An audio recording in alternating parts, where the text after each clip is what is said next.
오늘 말씀은 한 절만 먼저 오늘 메인 본문으로 보겠습니다. 히브리서 11장 8절 말씀입니다. 히브리서 11장 8절.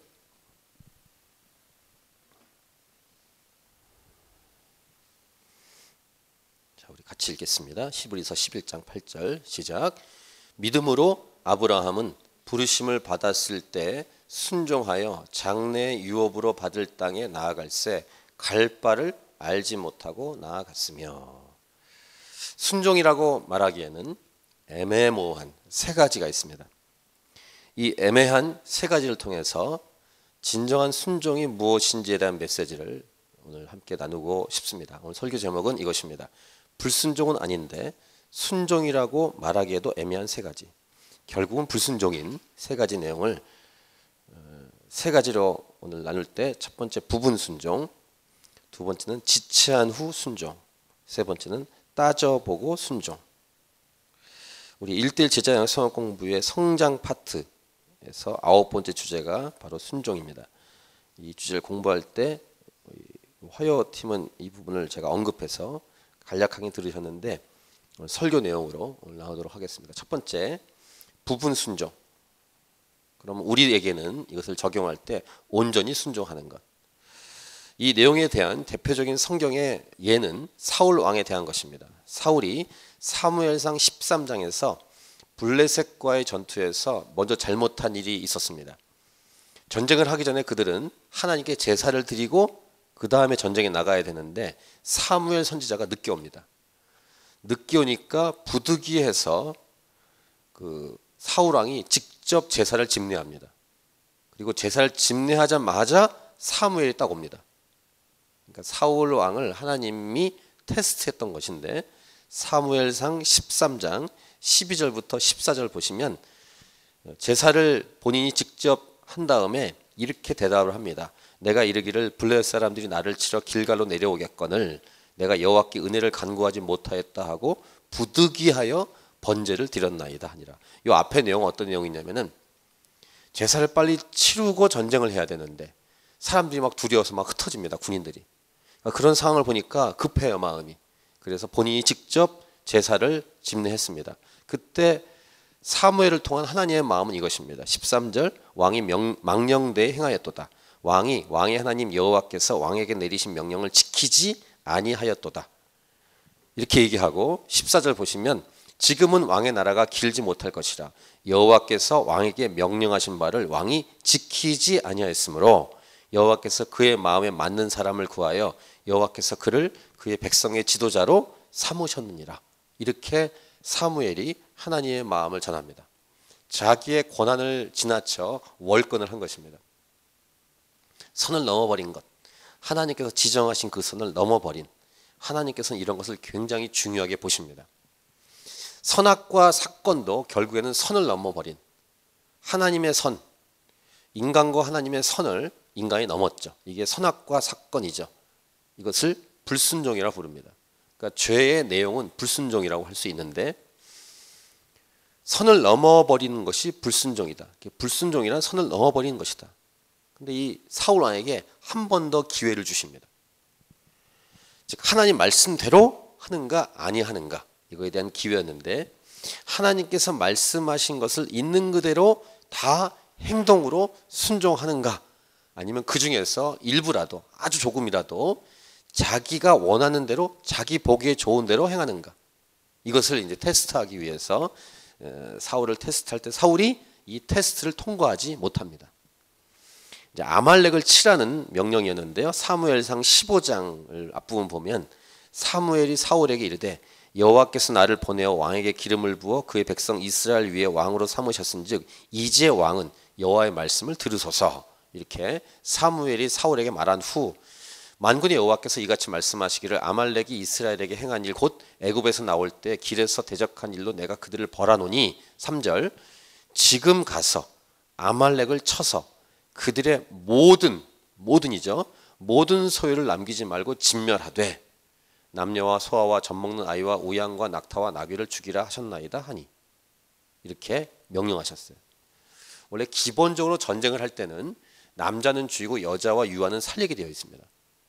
그게 이제 신명기의 명령입니다. 그런데 지금은 그렇게 하지 않고 다 진멸하라고 명령했습니다. 특별히 아말렉에 대해서는 하나님이 가차없이 멸하라 라는 명령을 하신 거예요. 사울이 어떻게 했냐면 그 15장 후반 좀 지나가면 8절 9절에서 아말렉 사람의 왕 아각을 사로잡고, 왕을 안 죽였죠? 칼날로 그의 모든 백성은 진멸했습니다. 9절 사울과 백성이 아각과 그 왕과 그의 양과 소의 가장 좋은 것 또는 기름진 것과 어린 양과 모든 좋은 것을 남기고 진멸하기를 즐겨 아니하고, 그거 남겨두고 사울이 가치 없고 하찮은 것은 진멸하니라. 그러니까 하긴 했는데 일부분만 했습니다. 부분 순종. 이러한 사울에 대한 하나님의 평가는 무엇이었을까? 사무엘상 15장, 이 사무엘상에 나오는 중요한 구절 중에 하나입니다. 핵심 구절. 사무엘상 15장 22, 23절을 같이 읽도록 하겠습니다. 시작. 사무엘이 이르되 여호와께서 번제와 다른 제사를 그의 목소리를 청종하는 것을 좋아하심 같이 좋아하시겠나이까? 순종이 제사보다 낫고 듣는 것이 숫 양의 기름보다 나으니 이는 거역하는 것은 점치는 죄와 같고 완고한 것은 사신 우상에게 절하는 죄와 같음이라. 왕이 여호와의 말씀을 버렸으므로 여호와께서 왕을 버려 왕이 되지 못하게 하셨나이다 하니. 이게 하나님의 평가입니다. 하나님 말씀하신 것을 일부분은 지키고 일부분은 지키지 않은 것에 대한 하나님의 평가예요. 아주 혹독한 하나님의 평가. 즉 불순종이다 라고 말씀하시는 겁니다. 근데 이 불순종에 대한 이 하나님의 이 말씀의 내용의 표현을 보면은 그 불순종은 곧 하나님을 예배하지 않은 행위, 곧 우상 숭배라고 평가하십니다. 그게 22, 23절 지금 읽으신 내용이에요. 다 불순종한 것도 아니고 일부분은 순종했는데 일부분은 불순종한 부분을 우상 숭배라고 하나님은 평가하세요. 23절 같은 데 보면은 여호와의 말씀을 버렸다. 이렇게 하나님이 평가하십니다. 좀 좋은 것이고 또 왕이니까 남겨뒀다. 이런 세상으로 말하면 융통성이 있었다. 이렇게 할지 모르겠지만 그건 세상에서 얘기하는 것이고, 또 자기 나름대로 생각할 때 어떻게 그걸 다 죽이냐, 좋은 건데 이건 남겨둬야지, 어느 정도 했으니까 봐주겠지 라고 스스로 생각할지 모르겠지만 하나님은 절대로 그렇게 보시지 않습니다. 일부분만 순종한 것은 그 겉의 모습만 보는 게 아니라 그 사울왕의 중심을 보시는 거예요. 하나님은 그 태도와 중심, 순종을 행동으로 옮기는 건 맞지만 그 태도와 중심과 동기부여가 뭔지도 하나님은 다 아시기 때문에 사울왕은 불순종, 이렇게 하나님이 평가하십니다. 자기의 임의대로 하는 것, 이것을 불순종이라고 말합니다. 예를 들면 100%의 순수한 물과 99%의 물과 1%의 똥이 있다면 99%가 물이니까 마시세요 라고 할 수 없는 것과 똑같습니다. 여기 맑은 물인데 살짝 똥물이 들어간 거를 준다. 그래도 99%가 순수한 물인데 드세요 라고 말할 수 없는 것과 똑같은 거예요. 하나님의 요구는 100%예요. 이게 순결이고 정결이고 거룩이고 성결이고 깨끗한 것입니다. 에덴에서 모든 말씀을 다 지켜오다가 딱 하나, 그것도 딱 한 번 선악과를 먹은 것을 온 인류에게 죄가 전염된 것과 같은 맥락입니다. 여기는 핑계나 이런 것 없어요. 끝난 겁니다. 이게 하나님이 보시는 평가예요. 죄를 진 겁니다. 하나님께서 보시는 순종과 불순종의 차이가 이런 것입니다. 자, 이것을 우리에게 어떻게 적용할 수 있을까? 바로 하나님께서 말씀하시면 있는 그대로 다 순종하는 것입니다. 이것이 우리가 적용할 내용입니다. 첫 번째 메시지로. 바로 우리 성경 말씀이, 우리에게 주신 성경 말씀이 우리에게 순종해내야 될 말씀이에요. 하나님께서 우리에게 성령을 부어주시고 성경 말씀을 주시고 그 말씀을 있는 그대로 100% 다 순종하기를 원하십니다. 그래서 기도할 수밖에 없다는 사실을 알게 됩니다. 성경 읽다 보면은 이걸 어떻게 순종하나 생각하면서 기도할 수밖에 없구나. 성령의 도우심을 따라서 할 수밖에 없구나 라는 사실을 알 수 있고, 100% 온전히 순종하신 분이 계십니다. 이분이 예수님이십니다. 예수님은 100% 순종하셨어요. 그래서 그 예수님을 따라가야 돼요. 예수님 안에 거해야 합니다. 예수님을 꼭 있어야 돼요. 이게 첫 번째 메시지를 우리의 삶에 적용할 수 있는 첫 번째 적용 내용입니다. 자, 두 번째, 순종하긴 하는데 지체한 다음에 순종하는 것. 늦게. 하기는 하고 또 다 하기는 하는데 약간이라도 지체하는 것. 약간 지체하는 것은 왜 지체할까? 뭐뭐 하십시오라고 했을 때, 뭐뭐 하라라고 했을 때 약간 지체하는 것은 뭘까? 그 몇 초 사이에 짧은 생각, 그 짧은 순간에 여러 생각이 오고 간 것입니다. 왜 여러 생각이 오고 갈까? 자기의 생각이 있기 때문이에요. 이것도 불순종이라고 성경은 말씀하고 1대1 제자의 교제 후반부의 결론 부분에서 이렇게 지체하는 것도 불순종이라고 딱 한 문장이 기록이 되어 있을 겁니다. 물론 예수님께서 예화로 주신 내용 중에 이런 내용이 있습니다. 이것하고 약간 지체하는 것과 다른 해석인데 마태복음 21장의 28부터 31절에 예를 들습니다. 예수님이 포도원에 두 아들 보고 가서 일하라 이렇게 말했을 때 맏아들은 예 가겠습니다 하고 안 가요. 근데 둘째 아들은 가라 했더니 안 가겠습니다 이렇게 딱 하다가 뉘우치고 갑니다. 근데 이 비유는 지체하면서 순종하는 그런 내용이 아니라 여기서 31절의 적용 부분에 보면은 예수님이 둘 중에 누가 아버지의 뜻대로 하였느냐 둘째 아들입니다 이렇게 얘기했을 때 예수님이 내가 진실로 너희에게 이르노니 세리들과 청녀들이 너희보다 먼저 하나님에 들어가리라. 요 말씀을 하기 위한 예화입니다. 그래서 요 예화는 지체하고 순종하는 내용을 얘기하고 싶은 게 아니라 뒤늦게 회개하고 예수 믿은 사람들에 관한 메시지이기 때문에 지체하고 순종하는 적합한 예가 아닙니다. 그래서 이 부분은 저에 있었던 케이스, 제가 경험했던 얘기를 이야기하도록 하겠습니다.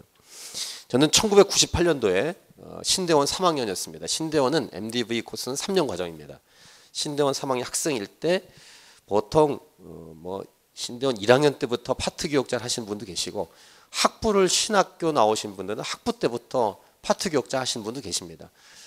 근데 어떤 분은 학생 때는 하지 않겠다 하고 끝까지 있다가 졸업하고 하시는 분도 계신데 보통은 2학년 지나면은 자신이 경험을 쌓기 위해서 일반 교회 파트로 들어갑니다. 저는 2학년 때 제 모교회에서 5, 6학년 소년부 파트 교육자를 했었고 이제 98년도에는 그 오누리교회의 고등부 파트 전도사로 사역을 했습니다. 그때가 이제 신대원 3학년 때. 근데 제가 오기 전에 97년도에 청년 성령 집회를 그 당시 청년부 담당 목사님이 라 목사님이었는데 라 목사님이 성령 집회를 했어요.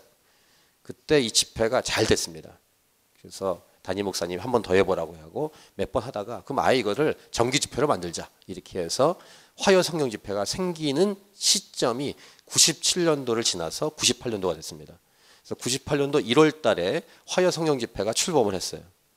그래서 매주 화요일마다 성령 집회를 하는데 시간 흐름이 어떠냐면은 스태프들은 먼저 미리 모여서 세팅하고 기도하고 하다가 모임 시작이 6시 45분입니다. 제가 지금도 분명히 기억해요. 6시 45분에 딱 시작해서 30분 동안 찬양을 합니다. 그리고 7시 45분부터 30분을 더하면은 15분, 7시 15분에 설교가 들어가요. 그때부터 한 3, 40분 설교가 진행됩니다. 그럼 거의 8시 가까이 되면 설교가 끝나요. 그때부터 기도, 공식적인 기도가 한 3, 40분 진행이 됩니다. 그러면 8시 40, 50분, 그래서 거의 9시까지 기도회가 끝나면 9시 이후에는 축도가 끝나고 담당 목회자들이 앞에 서 있을 때 또는 앞으로 올라오라고 그래가지고 다 안수기도를 하는 그런 집회입니다. 점점 모임이 많아져서 사람들이 그 서빙고 본당에 꽉 찼어요. 2,500명씩 매주 모였습니다.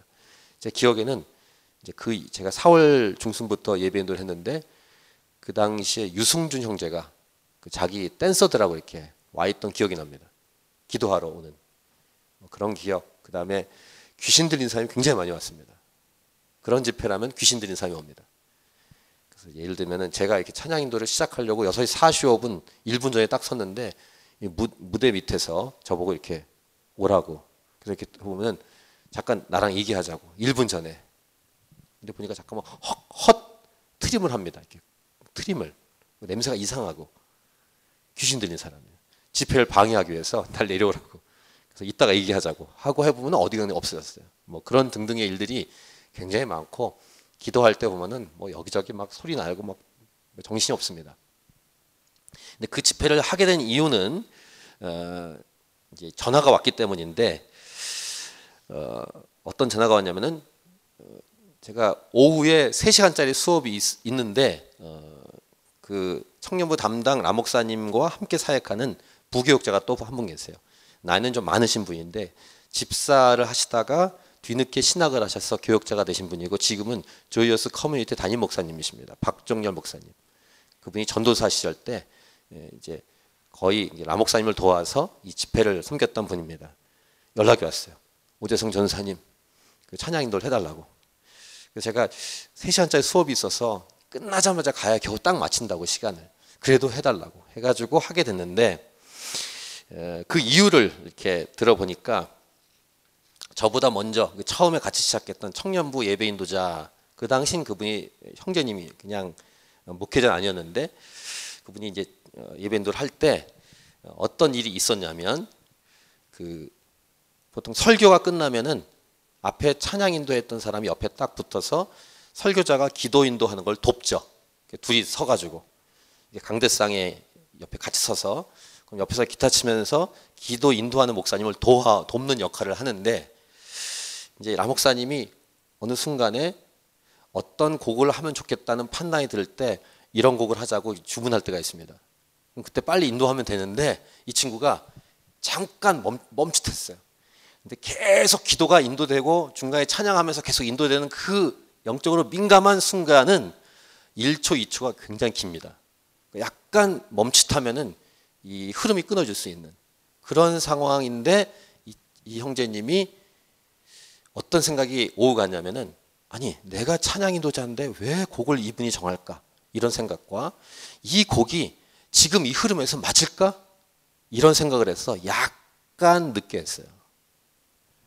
그거를 이제 라 목사님이 옆에 있다가 캐치한 거죠. 아, 이 형제는 아직 안 되겠다. 그래서 이 교육자 두 분이 상의하고 그 전도사님이 저한테 연락을 한 겁니다. 그렇게 해서 4월 27일 98년도 그때부터 거기 예배 인도를 시작했어요. 저는 고등부 파트이기 때문에, 그럼 오늘까지 큰 교회에서는 제가 청년부에 가담할 일이 없습니다. 물론 이제 부탁해서 협력할 수는 있지만 그걸 매주 해야 되는, 좀 쉽진 않지만 어쨌든 순종해서 부탁을 받고 했습니다. 근데 참 감사한 거는 그것을 인도하면서 한 2년 반, 3년 동안 섬겼는데 좋은 경험도 있었고 많은 영적 경험도 있었고 저에게 온 축복도 있었고, 그리고 그 집회를 인도했기 때문에 제가 어노인팅에서 연락이 와서 어노인팅 4집 앨범을 같이 하자는 제안을 받게 됐어요. 그것은 선교단체에서 예배 인도하는 사람을 세우는 것보다 일반 로컬 교회에서 예배 인도하는 사람을 세우는 게 좋겠다. 이것이 더 실질적이지 않겠냐. 그래서 화요 성령 집회를 인도하는 메인 인도자니까 앨범을 만들자 해서 녹음을 하게 된 계기가 됐습니다.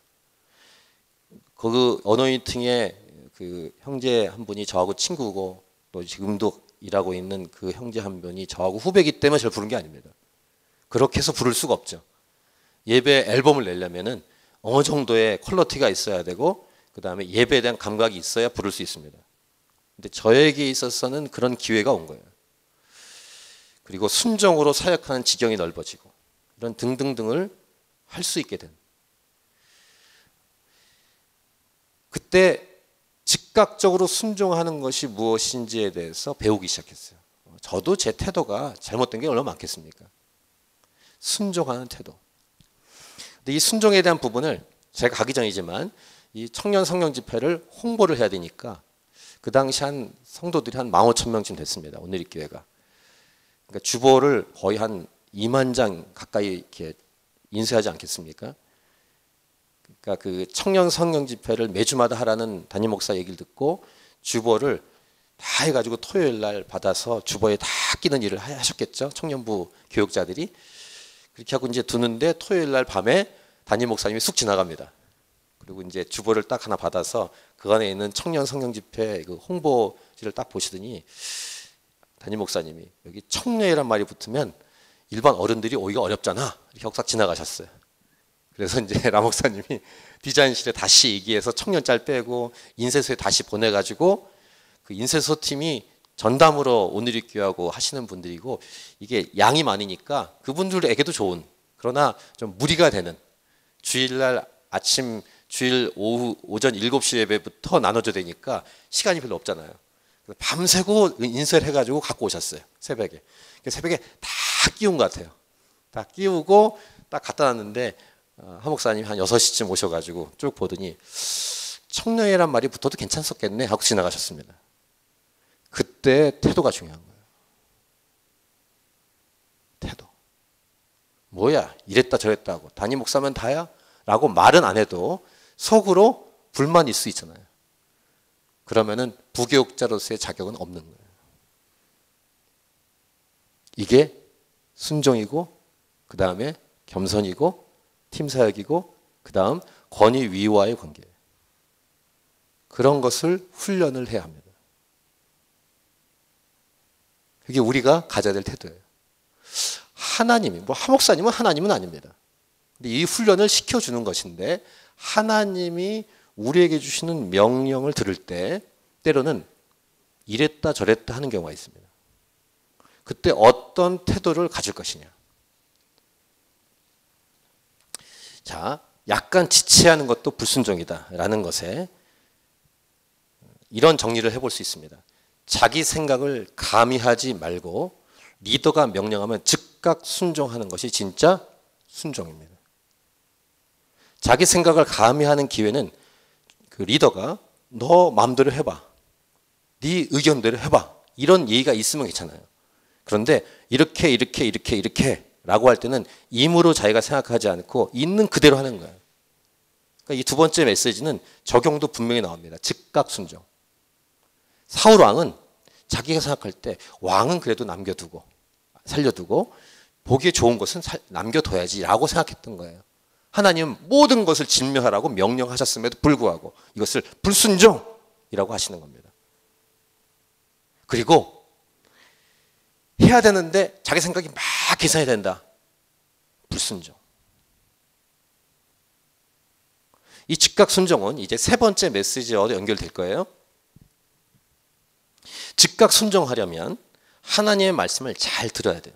그리고 이해는 안 돼도 있는 그대로 할 수 있으려면 잘 들어야 돼요.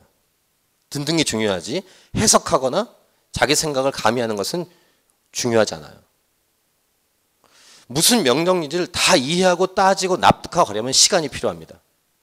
그러니까 때로는 어떻게 보면 군대 같죠. 군대는 무조건 순종 아니겠습니까? 총알이 빗발치는 곳에서 따질 수가 없는. 근데 신앙생활은 군대보다 훨씬 더합니다. 영적인 세계이기 때문에.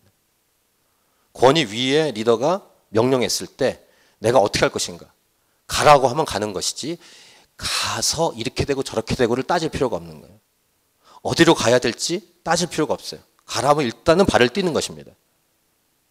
그래서 명령의 내용보다 중요한 것은 그 명령을 하는 분이 누구인가가 중요합니다. 이게 즉각 순종에서 중요하고 그 다음에 세 번째 메시지와 연결됩니다. 그래서 아무튼 이 즉각 순종에 관한 적용 두 번째는 생각하고 감정 느끼고 상의하기보다 먼저 행동으로 옮기는 게 필요합니다. 이게 즉각 순종에 우리가 적용해야 될 부분이에요. 이것은 훈련이 필요합니다. 특별히 이게 생각 안에 자기 생각이 많거나 생각이 복잡하신 분들, 이렇게 따지기를 좋아하는 분들, 그다음에 몸이 빨리 안 움직이는 분들은 신앙생활 안에서 이 훈련을 하셔야 돼요. 할 필요가 있어요. 하나님이 이 훈련을 시켜주실 거예요. 자, 이제 세 번째 메시지입니다. 연결되기 때문에 순종할 때 따져보고 순종 아니라 따져보지 말고 순종하라. 자, 이제 오늘 메인 본문을 다시 보겠습니다. 히브리서 11장 8절 말씀. 다시 읽을게요. 시작. 믿음으로 아브라함은 부르심을 받았을 때 순종하여 장래 유업으로 받을 땅에 나아갈새 갈 바를 알지 못하고 나아갔으며. 물론 지금 시대와 그때 시대는 다를 수 있어요. 그때는 목축을 치는 직업이었기 때문에 이동하는 일이 많았을 거예요. 근데 어쨌든 그럼에도 불구하고 아브라함 혼자 움직이는 게 아니라 가족들하고 같이 다 움직여야 됩니다. 근데 하나님 명령하시는 거예요. 가라고. 내가 명령한 땅으로 가라고. 그때 아브라함이 있는 그대로 즉각 순종해서 갑니다. 따져보지 않고. 그 땅이 어떤 땅인지를 생각하지 않고. 이런 히브리서 11장 8절 나오게 된 배경은 이제 원 본문이 되는 창세기 12장 1, 2, 3절에서 이렇게 아브라함에 대한 기록이 있습니다. 아마 창세기 암성구절에 창세기 12장 1, 2, 3절이 포함되어 있을 겁니다. 창세기에서 아주 중요한 구절이 되는데요. 창세기 12장 1, 2, 3절 여호와께서 아브라함에게 이르시되 너는 너의 고향과 친척과 아버지의 집을 떠나 내가 네게 보여줄 땅으로 가라. 이렇게 명령을 하시죠. 요거를 히브리서 기자는 갈 바를 알지 못하고 나아갔다라고 기록하고 있습니다. 이게 플랜이 자세하게 기록이 되어 있는 게 없어요. 그냥 가라고 하는 겁니다. 그럼 한 발짝밖에 못 가죠. 그럼 한 발짝 간 다음에 그다음 또 가는 거예요. 가라고 하는 대로. 그 다음에 2절과 3절 창세기 12장 2절 3절은 축복하겠다는 하나님의 말씀이고 이 축복을 받게 된 것은 아브라함은 어쨌든 히브리서 11장 8절 말씀처럼 갈 바를 알지 못하고 즉 따지지 않고 많은 생각을 하지 않고 하나님 말씀하셨기 때문에 순종했다라는 것인데 따지지 않고 재어보지 않고 하나님께서 말씀하셨기 때문에 첫 발을 떼는 것으로 시작하는 순종. 잘 몰라도 그냥 가는 것. 어떻게 보면 모험이라고 할 수 있어요. 굉장한 모험이죠. 다시 말하자면 군대에서는 인격적인 모독이 있습니다. 뭐 지금 한국 군대는 이제 이런 게 많이 사라졌겠지만 우리의 아버지 시대 때 군대 70년대 군대 생활했던 분들의 얘기를 들어보면은 물론 과장도 굉장히 많았겠지만 굉장한 인격적인 모독을 하면서 순종을 시킵니다. 그리고 말도 안 되는 행동을 하게 합니다. 예를 들면 아니 저희 때도 그런 게 있었어요. 저 초코파이 좀 좋아합니다. 그래? 그럼 초코파이를 박스로 사준 다음에 다 먹어. 뭐 이렇게 하는 거 있잖아요. 꾸역꾸역 먹어야 되는 말도 안 되는. 그 다음에 예를 들면은 500원짜리 딱 주고 뭐 사오고 2,000원 남겨와. 뭐 이런 거 있지 않습니까? 이런 무식한 명령들을 선배들이 하는 경우가 있습니다. 근데 아까도 말씀드린 것처럼 때로는 이것이 나중에는 해석이 되고 해결이 되지만 때로는 하나님이 주신 명령 중에서는 make sense, 이해가 되고 상식적인 명령도 있지만 하나님이 주신 명령은 황당할 때가 있습니다. 물론 그것도 믿음의 분량대로 각 사람에게 주시는 명령이 있을 거예요. 수준과 분량이. 근데 하나님이 주시는 명령을 성경을 통해 보면은 굉장히 황당합니다. 때로는 명령조차도 하시지 않고 밀어넣는 경우도 있습니다. 그게 욥입니다. 요셉입니다. 그게 다윗이고 그게 다니엘입니다. 아예 명령조차도 없어요. 그냥 밀어넣어 버립니다. 그리고 어떻게 된 것이지 해석할 수 없습니다. 그 상황에서 하나님이 하시는 방법. 왜 이러한 순종을 요구하실까? 하나님께서 온 우주의 주인이시고 왕이십니다. 하나님은 모든 것이 가능하시고 완전한 분이시고 전지전능한 분이시고 좋은 분이십니다. 곧 나의 주인이시고 왕이신 하나님이 나보다 더 나의 길을 잘 아신다는 믿음으로 가는 거예요. 그리고 나를 향한 지금은 황당하고 어떻게 할 줄 모르는 것 같은데도 하나님이 말씀하셨다면 나를 향한 완전하고 좋은 최고의 계획을 갖고 나의 삶을 아름답게 완성하실 것에 대한 신뢰로 움직이는 것입니다. 내용 자체보다. 우리 이 창세기 이제 좀 지나면 아브라함과 롯의 길이 이렇게 갈라집니다. 너무 그 재산이 많고 식구가 많으니까 이제 아브라함과 롯이 갈라설 수밖에 없을 때 롯은 자신의 눈에 보기에 좋은 땅인 소돔으로 갑니다. 근데 아브라함은 하나님께서 말씀하신 대로 자, 저 눈에 보이는 땅에 종과 횡으로 걸어봐라. 네가 밟는 땅을 주겠다. 이렇게 했을 때 갑니다. 전혀 다른 거예요. 자기 소견에 좋은 대로 갔던 소돔은 멸망당하는 땅이었습니다. 물론 아브라함의 중보 때문에 롯과 가족은 겨우 살지만 자기가 보기에 좋은 길을 갔을 때 오는 결과물과 하나님 명령하신 대로 일단 순종해서 간 아브라함의 삶은 전혀 다른 길이었어요.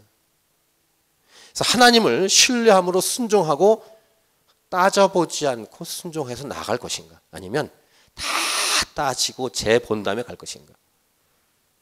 저는 이 YM, 예수도단을 처음 시작한, YM이라고 보통 부르죠. 예수도단은 한국에서 시작된 거니까. 로렌 커니어 목사님의 책 2권을 지금 기억합니다. 네 발에서 신을 벗어라, 벼랑끝에 서는 용기. 아시겠지만 이 선교단체는 자비랑 선교입니다. 월급 받지 않아요. 그러니까 굉장한 믿음이 필요합니다. 근데 그 두 책에서 주는 메시지는 뭐냐면은, 하나님께서 너에게 명령했을 때 네 의견대로 가지 않고 하나님 말씀대로 순종해 간다. 그걸 페이스 미션이라고 부릅니다. 월급 받을 거, 재정 이런 걸 다 자기가 알아서 딱딱 만들어 놓고 움직이는 게 아니라 일단 가는 거. 사실 YM이 뭐 여러 부작용도 있었습니다만 예수도단이 YM이 이렇게 그 시작하신 분이 아예 살아계신데도 불구하고 전 세계로 영향을 준 곳에는 이런 페이스, 믿음 때문입니다. 완벽한 단체라는 말이 아니라 믿음으로 행했을 때 하나님이 어떻게 행하신지를 보여준 증거가 됩니다. 따져보지 않고 가는 거. 그래도 이 정도는 해야지. 그런 거 없이 그냥 움직이는 거. 물론 저희는 로컬 처치입니다. 파라처치가 아니고 선교단체는 아니죠. 근데 결국은 교회예요. 하나님의 몸입니다. 그러면 우리가 어떻게 행동할 것인가? 제가 경험했던 얘기를 한 번 더 하겠습니다. 그 사역을 시작하면서 저는 이제 99년도에 풀타임이 되고 청년부에 인볼브 됐습니다. 청년부에는 리더 목사님이 있고 그 밑에 풀타임이지만 청년부 목사들이 5명이 있습니다. 그때 이제 사역하고 예배 사역을 많이 했는데 청년부 안에서 어느 날 이렇게 이촌동 길을 걸어가는데 차가 딱 씁니다. 그 다음에 창문이 딱 열리고 그 박정열 목사님이 목사님, 그때 전도사였습니다. 전도사님 타세요. 해가지고 네 하고 탔어요. 한참 어딜 가요.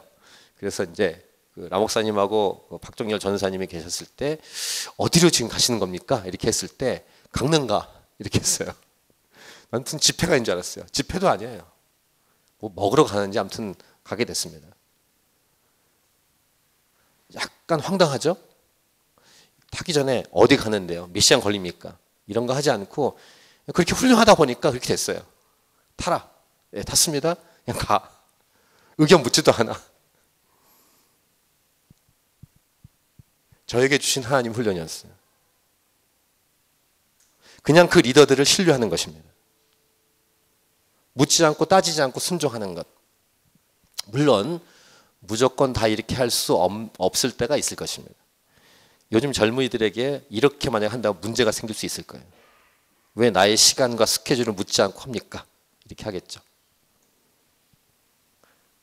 근데 하나님께서 만약 말씀하셨다면 그렇게 대답하시겠습니까? 하나님, 내 시간과 스케줄을 물어보셔야죠.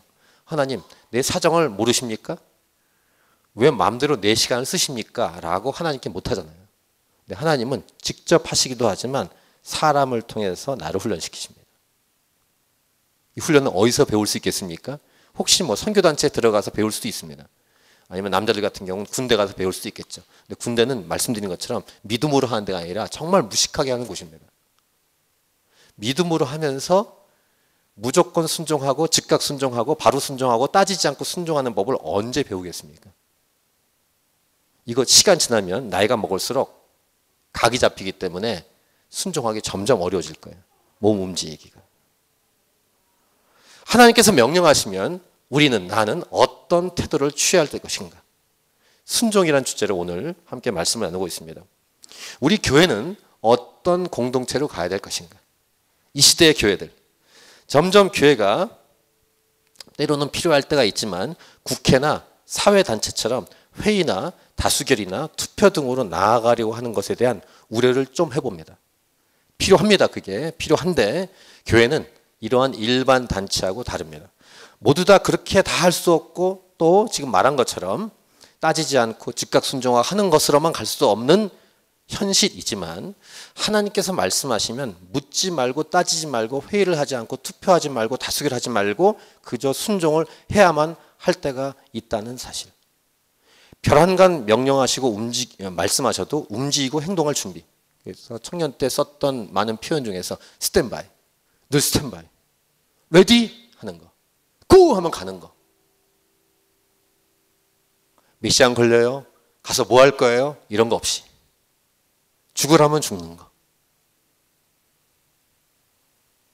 명령하시면 즉각 완전히 순종할 공동체, 주님의 몸 이어야 한다고 저는 믿습니다.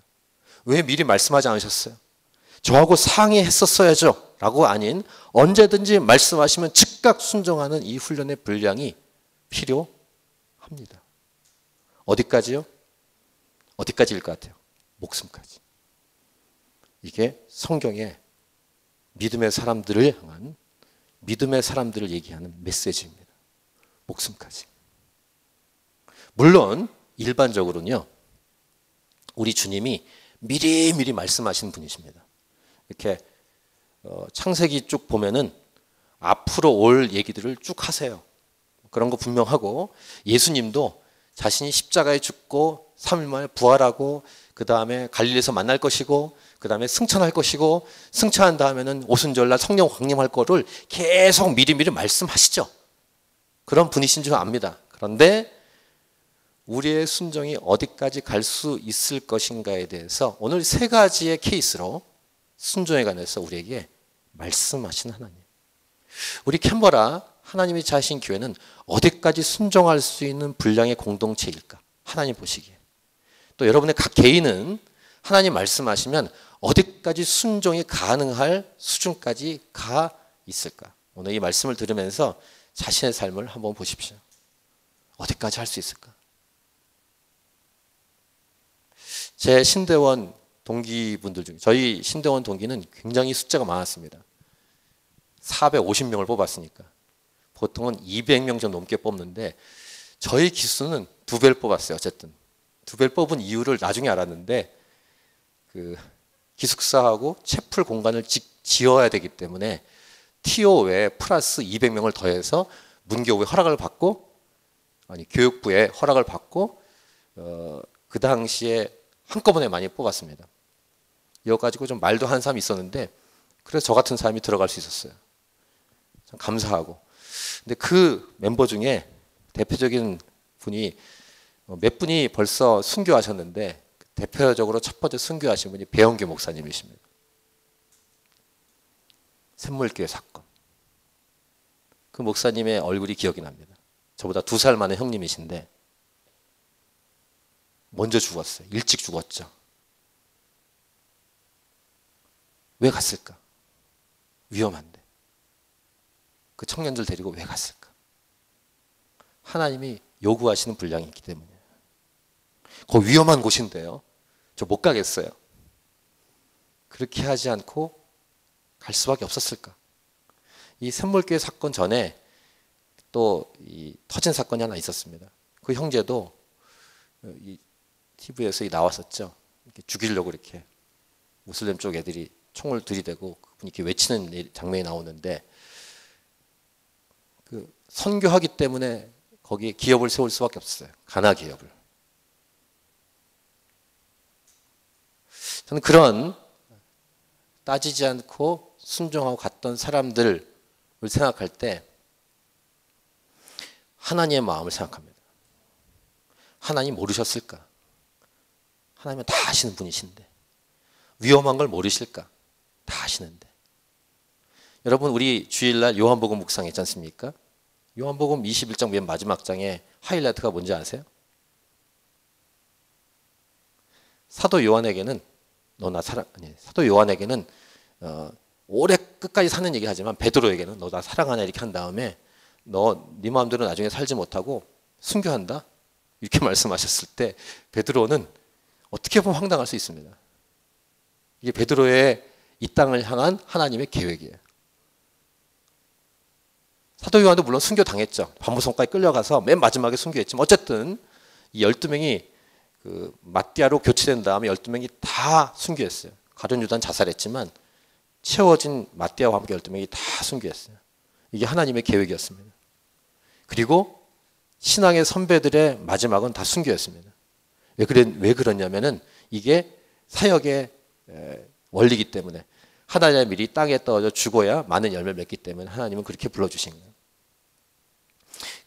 그분들이 예수님과 함께 했다가 여러 이제 뭐 실수도 많이 하고 잘못했다가 성령을 받고 오순절 성령 받은 이후에 그들의 삶에는 뭐 100% 완벽했다 말할 수 없지만 하나님 말씀에 철저하게 순종하는 태도가 있었기 때문에 이 땅에 교회가 여기까지 올 수 있었고 많은 열매를 맺게 됐다는 것입니다. 마지막 정리하면서 축복하고 싶습니다. 하나님을 기쁘시게 하고 인생의 주인이신 하나님의 마음을 시원하게 하는, 그리고 하나님의 마음을 감동시킬 수 있다고 믿습니다. 자녀들을 통해서 아버지 하나님이 감동을 받을 수 있다고 믿습니다. 좀 더 나아가서 하나님의 마음에 거룩한 충격을 주는 교회. 로컬 처치가 그렇게 할 수 있을까? 저는 할 수 있다고 믿습니다. 로컬 처치가 못하니까 하나님이 19세기 후반부부터 선교단체 세웠잖아요. 교회가 안 하니까. 그래서 선교단체가 있는 거예요. 선교단체가 사라지는 날을 전 기다립니다. 그 말은 뭐냐면 교회가 원래대로 역할을 감당할 때, 교회가 역할을 감당하지 못했을 때 파라처치를 세우신 거예요. 하나님이. 파라처치 안에서 있는 모든 사역은 로컬 처치로 다 들어와야 돼요. 하나님은 그렇게 하고 싶어 하시는 것입니다. 자, 불순종은 아닌 것 같은데 순종이라고 말하기도 애매한 것 세 가지를 나누었습니다. 근데 결국은 불순종이에요. 우리는 온전히 순종하고 즉각 순종하고 따지거나 재어보지 않고 순종하기를 기도하면서 우리 캔버라 하나님이 찾으신 교회가 진정한 순종의 교회로, 우리 자녀들 다음 세대가 진정한 하나님의 말씀에 순종하는 다음 세대로 그렇게 하나님 앞에 나아갈 수 있기를 정말로 기도하고 저는 축복하고 싶습니다. 자, 히브리서 11장 8절 우리 같이 한번 읽겠습니다. 믿음으로 아브라함은 부르심을 받았을 때 순종하여 장래의 유업으로 받을 땅에 나아갈새 갈 바를 알지 못하고 나아갔으며. 아멘. 오늘 기도하기 전에 우리 부르고 싶은 노래는 우리 한두 번 우리 모임에서 불렀었는데 강명시 형제 노래가 또 생각나더라고요. 그가 아시니.